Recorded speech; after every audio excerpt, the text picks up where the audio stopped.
નમસ્કાર વિદ્યાર્થી મિત્રો, શ્રી એસએન વિદ્યાલય શાળા પરિવાર વતી ચાલતા ઈ લર્નિંગ પ્રોગ્રામની અંદર હું નિલેશ પટેલ આપનું હાર્દિક સ્વાગત અને અભિવાદન કરું છું. વિદ્યાર્થી મિત્રો, આજે આપણે ધોરણ 8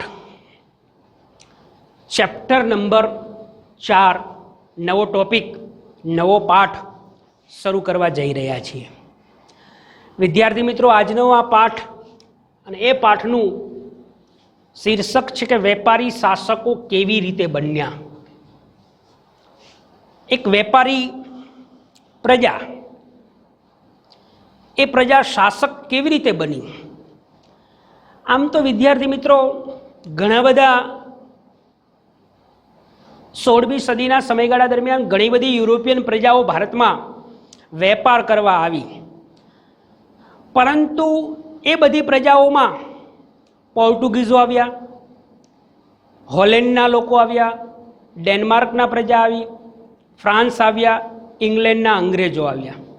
પરંતુ એ બધી પ્રજાઓમાંથી માત્ર ને માત્ર ઇંગ્લેન્ડના અંગ્રેજો જ ભારતની અંદર શાસકો કેવી રીતે બન્યા એના વિશેની આ ચેપ્ટરની અંદર આપણે વિદ્યાર્થી મિત્રો વિગતવાર ચર્ચા કરીશું.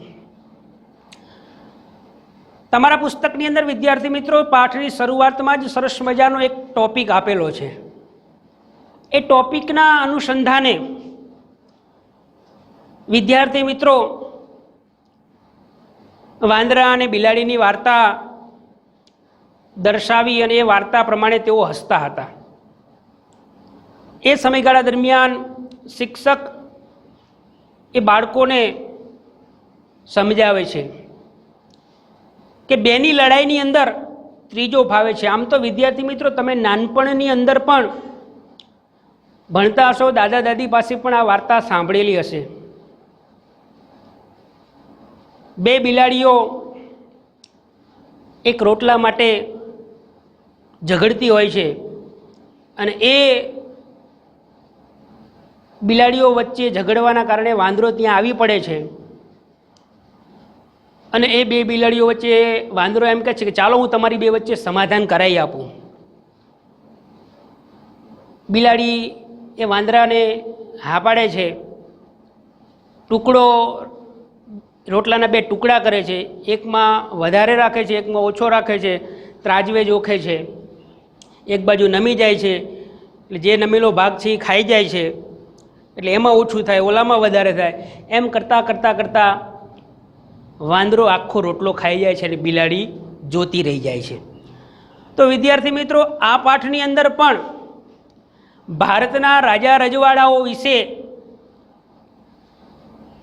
અંદરો અંદર ઝઘડતા રહે છે અને ત્રીજો એવો વ્યક્તિ જે અંગ્રેજો, એ બેની લડાઈની અંદર ફાવી જાય છે. એટલે વિદ્યાર્થી મિત્રો, અહીંયા કહેવાની વાત પણ એવી કે જે વિદેશી શાસકો ભારતની અંદર સૌથી પહેલાં વેપાર કરવા માટે જ આવ્યા હતા. એમનો ઉદ્દેશ ભારતની અંદર વેપારનો જ હતો, પરંતુ આવ્યા પછી એમને એવી ભારતના રાજાઓની હકીકતો વિશે જાણવા મળી કે આ તો બધા અંદરો અંદર ઝઘડ્યા કરે છે અને એ ઝઘડાઓનો લાભ આપણે લઈ શકીએ છીએ અને એ લાભ લઈ અને આપણે એમને ગુલામ બનાવી શકીએ છીએ. આપણે તેમની ઉપર પોતાનું સામ્રાજ્ય સ્થાપી શકીએ છીએ અને અહીંયા ભારતની ખૂબ જાહોજલાલી સમૃદ્ધિ, લખલૂટ દોલત આપણે કમાવી શકીએ છીએ. તો વિદ્યાર્થી મિત્રો, શિક્ષક પણ આ પાઠની અંદર બાળકોને સમજાવે છે કે બેની લડાઈની અંદર ત્રીજો વ્યક્તિ ફાવી જાય છે. એટલા માટે જે વેપાર કરવા માટે આ ઇંગ્લેન્ડના અંગ્રેજો આવ્યા હતા એ ભારતની અંદર ધીરે ધીરે શાસકો બની ગયા અને આપણા આ રાજા રજવાડાઓને ગુલામ બનાવી દીધા. અનેક પ્રકારની એવી યોજનાઓ દાખલ કરી અને ભારતના આ રાજા રજવાડાઓ ઉપર શાસન કરી અને દેશને ગુલામ બનાવી લીધો.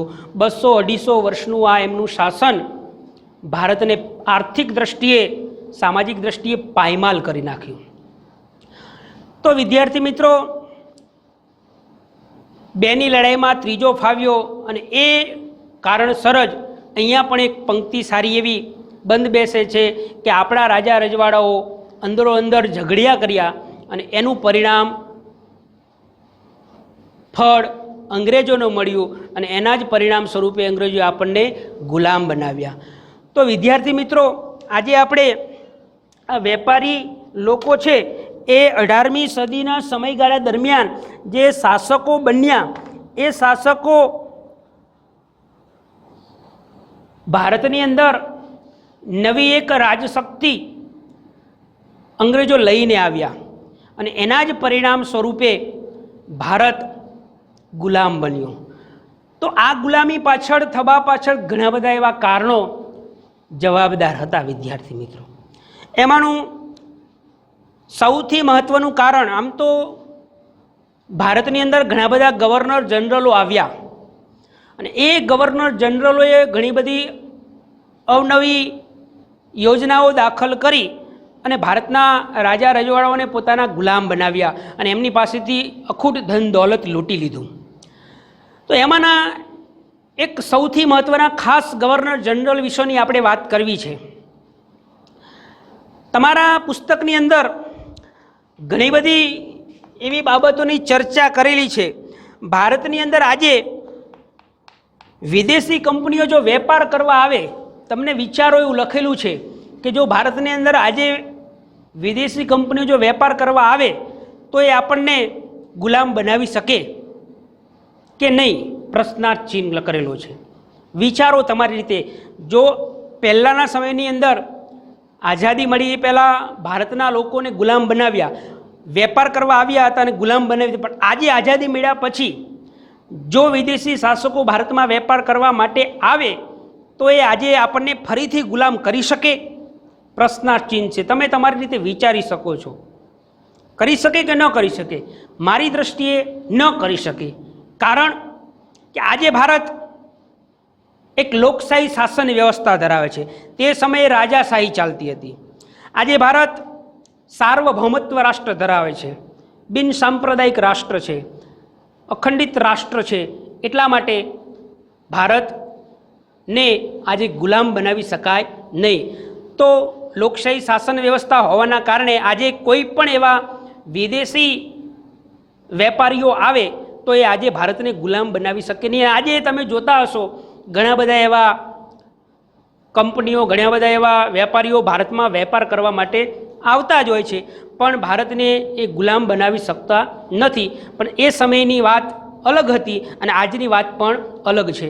તો આ વિદેશી વેપારીઓ, આ વિદેશી શાસકો ભારતમાં કેવી રીતે શાસક બન્યા, તો એના માટેની ઘણા બધા અંગ્રેજોની જે નીતિ હતી, જવાબદાર હતી. એમાંની પહેલી નીતિ હતી વેલેસ્લીની વિસ્તારવાદી યોજના.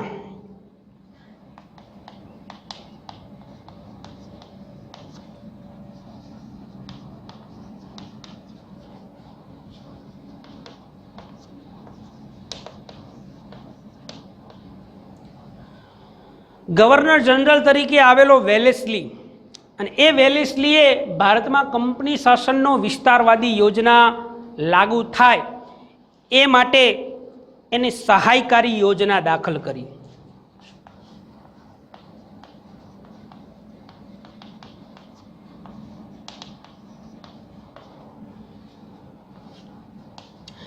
વેલેસ્લીએ ભારતમાં કંપનીનું, અંગ્રેજોનું શાસન સ્થપાય, સામ્રાજ્ય વિસ્તાર વધે એ માટે એને સહાયકારી યોજના દાખલ કરી. હવે આ સહાયકારી યોજના દાખલ કરવાના કારણે ઘણા બધા રાજા રજવાડાઓ નિર્બળ થયા, આળસુ થયા, બીજા ઉપર નિર્ભર રહ્યા અને પરિણામ સ્વરૂપે એનો જ લાભ લઈ અને અલગ અલગ બહાના હેઠળ ઘણા બધા રાજા રજવાડાઓનું રાજ્ય ખાલસા કર્યું. તો વેલેસ્લીની જે સહાયકારી યોજના હતી એ સહાયકારી યોજનાની કેટલીક શરતો હતી અને એ શરતો માન્ય રાખે એ રાજાને, એ રાજ્યને કંપની શાસન દ્વારા, અંગ્રેજો દ્વારા મદદ કરવામાં આવતી હતી. પરંતુ એના કેટલાક નિયમો હતા.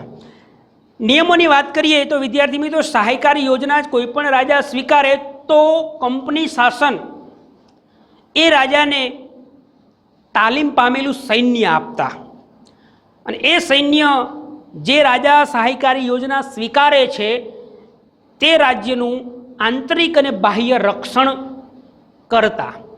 તો એના કારણે એનું જે સૈન્ય છે રાજાનું એ બીજા ઉપર નિર્ભર રહ્યું, અંગ્રેજો ઉપર નિર્ભર થયા, અને પરિણામે સૈન્ય રાજા એ બેદરકારી ભર્યા નિર્ણયો લેવા માંડ્યા. બીજી બાબત, આ યોજના સ્વીકારનાર, સહાયકારી યોજના સ્વીકારનાર રાજાને લશ્કરી ખર્ચ આપવો પડતો હતો, અને એના બદલામાં ન આપી શકે તો તેની તેટલી જ ઉપજ ધરાવતો પ્રદેશ આપવો પડતો હતો. આ પરિણામ સ્વરૂપે પણ રાજા રજવાડાઓ ખલાસ થયા, ખાલસા થયા. ત્રીજી બાબત હતી સૈન્ય સહાયકારી યોજનાની વિદ્યાર્થી મિત્રો, પોતાના રાજદરબારમાં એક અંગ્રેજ પ્રતિનિધિ રાખવો. તો એ અંગ્રેજ પ્રતિનિધિ રાખવાના કારણે પણ ઘણું બધું રાજાઓને નુકસાન વેઠવું પડ્યું. ચોથી બાબત હતી, અન્ય કોઈ રાજ્ય સાથે, અન્ય કોઈ રાજા સાથે યુદ્ધ કે સંધિ કરી શકે નહીં. અને પાંચમી અંતિમ બાબત સહાયકારી યોજનાની હતી કે વિદેશી, કોઈ પણ વિદેશીને પોતાના રાજ્યમાં નોકરીએ રાખવો નહીં. તો આવી સૈન્ય સહાયકારી યોજના વેલેસ્લીએ દાખલ કરી અને એને પોતાની અંગ્રેજોની વિસ્તારવાદી યોજના બનાવી. તો એના વિસ્તારવાદી યોજનાના કારણે સહાયકારી યોજના દાખલ કરી. સહાયકારી યોજના ઘણા બધા રાજા રજવાડો સ્વીકારી, જેમાં સૌથી પહેલાં હૈદરાબાદના નિઝામે, આ નિઝામે સૌથી પહેલાં સૈન્ય સહાયકારી યોજના સ્વીકારી. ત્યાર પછી મૈસૂર,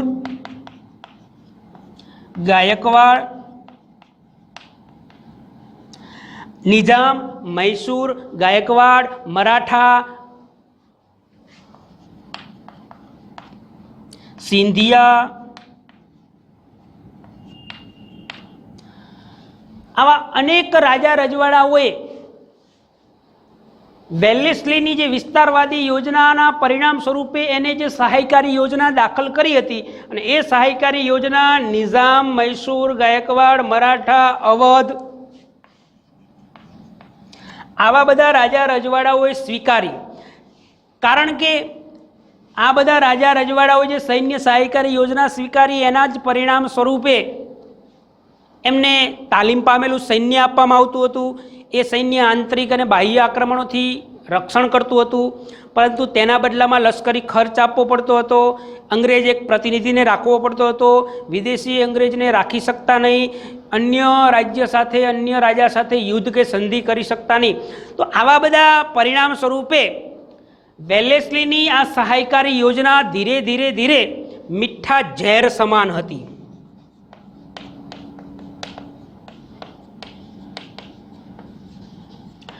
શરૂઆતની અંદર રાજાઓને અંગ્રેજોનો ખૂબ સાથ મળ્યો અને પરિણામે એમને એ યોજના મીઠી લાગી. પરંતુ આ યોજના એ વિસ્તારવાદી યોજનાના પરિણામ સ્વરૂપે જ વેલેસ્લીએ લાગુ કરી હતી, અને એના જ પરિણામ સ્વરૂપે અંગ્રેજોએ, આ વેલેસ્લીએ રાજ્ય વિસ્તાર વધાર્યો. ઘણા બધા રાજા રજવાડાઓએ આ યોજના સ્વીકારી અને પોતાનું રાજ્ય ખાલસા કર્યું. એ પછી ઘણા બધા એવા રાજા રજવાડાઓ છે એ વિસ્તારવાદી યોજનાનો ભોગ બન્યા. એનું કારણ હતું તો વાત કરીએ તો મરાઠા લોકો હતા, મરાઠા રાજા રજવાડાઓ હતા, મરાઠા સરદારો હતા. એ બધા અંદરો અંદર ઝઘડતા, ઝઘડો કરતા, અને એનો લાભ પણ લઈ અને એમને પણ આ સૈન્ય સહાયકારી યોજનાનો ભોગ બનાવ્યા. વેલેસ્લીએ મરાઠા રાજા રજવાડાઓ જે શક્તિશાળી હતા, પરંતુ એમને અંદરો અંદર ઝઘડા કરાવી, અને એ ઝઘડાઓ કરાવી અને એનો લાભ લઈ અને એમને પણ આ સૈન્ય સહાયકારી યોજના સ્વીકારવા માટેનું દબાણ કરી અને એ યોજના મીઠા ઝેર સમાન યોજનામાં ફસાવ્યા. એની સાથે સાથે મરાઠાઓ પણ, એ મરાઠાઓ સાથે, શક્તિશાળી મરાઠાઓ સાથે લડાઈ કરીને પણ નિઝામને ખૂબ ભારે ખુંવારી વેઠવી પડી. હવે આ સૈન્ય સહાયકારી યોજના સ્વીકારી અને એના જ પરિણામ સ્વરૂપે નિઝામે મરાઠાઓ સાથે સંઘર્ષ કરવો પડ્યો અને એ સંઘર્ષમાં નિઝામને પણ ખૂબ જ નુકસાની વેઠવી પડી। એની સાથે સાથે મરાઠાઓની વાત કરીએ તો મહારાષ્ટ્રમાં નાના ફડણવીસ જે છે એના અવસાન થવાથી પણ મરાઠા સંઘો છે એની વચ્ચે ખૂબ મોટા પ્રમાણમાં ઝઘડાઓ થયા અને એનો લાભ પણ આ વેલેસ્લીની સહાયકારી યોજના અને વિસ્તારવાદી નીતિને પ્રેરક બળ મળ્યું। એક પછી એક રાજા રજવાડાઓ અંગ્રેજોની ભાગલા પાડો અને રાજ કરો, ડિવાઇડ એન્ડ રૂલ્સ,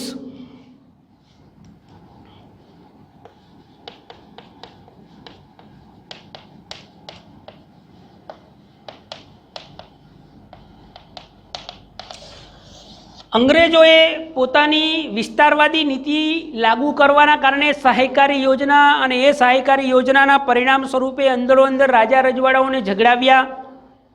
મરાઠાઓ શક્તિશાળી હતા પરંતુ અંદરો અંદર ઝઘડાઓનો લાભ લઈ અને એમને પણ સૈન્ય સહાયકારી યોજના સ્વીકારવાની ફરજ પાડી।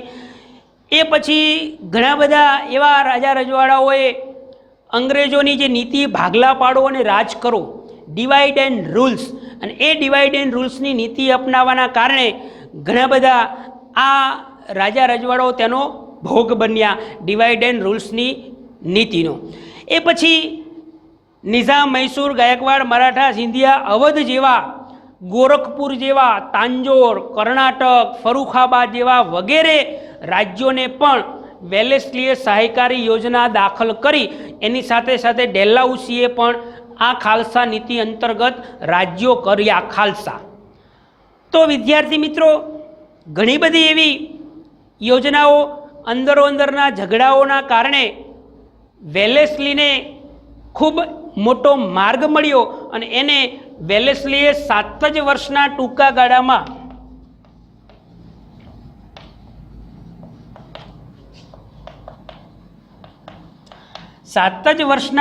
ગાળામાં વેલેસ્લીએ જે વિસ્તારવાદી યોજના લાગુ કરી હતી એના જ પરિણામ સ્વરૂપે અંગ્રેજોનો વિસ્તાર બમણો કરી દીધો।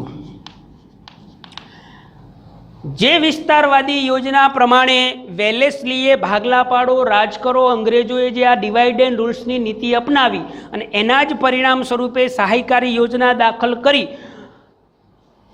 નિઝામ, મૈસૂર, ગાયકવાડ, મરાઠા, સિંધિયા, અવધ, કર્ણાટક, તાંજોર, પંજાબ આવા ઘણા બધા એવા રાજ્યોને ખાલસા કરી અને 7 જ વર્ષના ટૂંકા ગાળામાં આ વેલેસ્લીએ પોતાની વિસ્તારવાદી યોજના છે એ વિસ્તારવાદી યોજનામાં ખૂબ સફળતા મળી અને પરિણામ સ્વરૂપે 7 જ વર્ષના ટૂંકા ગાળામાં અંગ્રેજોએ પોતાનો વિસ્તાર બમણો કરી દીધો।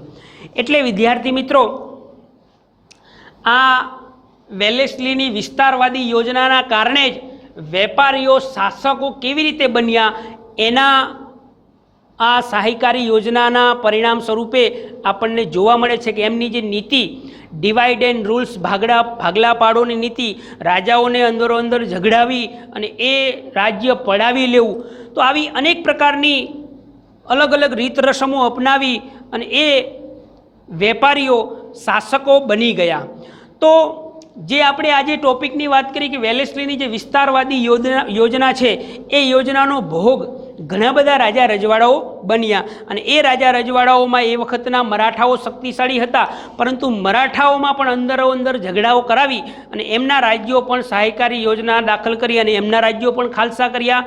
મરાઠાઓ સાથેની લડાઈ કરી અને નિઝામે પોતાનું રાજ્ય ગુમાવ્યું। એની સાથે સાથે મરાઠા વિસ્તારોની વાત કરીએ તો એ સમયે નાના ફડણવીસ છે એ ખૂબ જ શક્તિશાળી રાજા હતા પરંતુ એમના અવસાન પછી મરાઠાના જે રાજા રજવાડાઓ સંઘો હતા એ અંદરો અંદર ઝઘડવા લાગ્યા અને એ ઝઘડાનો લાભ આ વેલેસ્લીની વિસ્તારવાદી યોજના છે એમાં ખૂબ કારગર નીવડ્યો।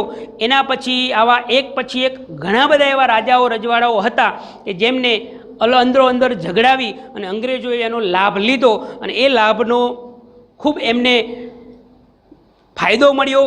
તો આવા બધા નિઝામ, મૈસૂર, ગાયકવાડ, મરાઠા, સિંધિયા, અવધ, કર્ણાટક, તાંજોર, ગોરખપુર, ફરુખાબાદ આવા વગેરે રાજ્યો છે એ સહાયકારી કે કોઈ અન્ય એવા બહાના હેઠળ ખાલસા કરી અને 7 જ વર્ષના ટૂંકા ગાળાની અંદર કંપની શાસન અને વેલેસ્લીએ પોતાના કંપની શાસનનો અને અંગ્રેજોનો રાજ્ય વિસ્તાર છે એ બમણો કરી દીધો. તો આજે વિદ્યાર્થી મિત્રો વિદેશી શાસકો કેવી રીતે બન્યા એના વિશેની આપણે વાત કરી. તો એના માટે જે મેં તમને પહેલાં જ જે તમારા સરસ મજાનું ઉદાહરણ આપેલું છે કે બેની લડાઈની અંદર ત્રીજો વ્યક્તિ ફાવે છે, એના જ અનુસંધાને આ રાજા રજવાડાઓની અંદરોઅંદરની લડાઈ અને એ લડાઈનો લાભ વેલેસ્લી અને બીજા એવા ગવર્નર જનરલ અને કંપની શાસને એનો લાભ લીધો અને એ લાભના પરિણામ સ્વરૂપે જ વિસ્તારવાદી યોજનાઓ વધી, એ લાગુ થઈ અને એનાથી રાજ્ય વિસ્તાર બમણો થતો ગયો અને એ વેપાર કરવા આવેલા અંગ્રેજો ધીરે ધીરે ભારતના રાજા રજવાડાઓની જે નબળાઈઓ છે એ નબળાઈઓનો લાભ લઈ અને એ વેપારીઓ આજે શાસક બની ગયા હતા એ સમયગાળા દરમિયાન. તો વિદ્યાર્થી મિત્રો આજે આપણે ચોથા ચેપ્ટરની અંદર વેલેસ્લીની વિસ્તારવાદી યોજના કેવી રીતે લાગુ થઈ અને કેવી રીતના એના અલગ અલગ રાજા રજવાડાઓનો લાભ લઈ અને વિસ્તારવાદી યોજનામાં સફળ થયો એના વિશેની ચર્ચા કરી. આગળની બીજી ચર્ચા આવતા નેક્સ્ટ પિરિયડમાં કરીશું. ત્યાં સુધી હું આપની રજા લઉં છું. જય હિન્દ, જય ભારત.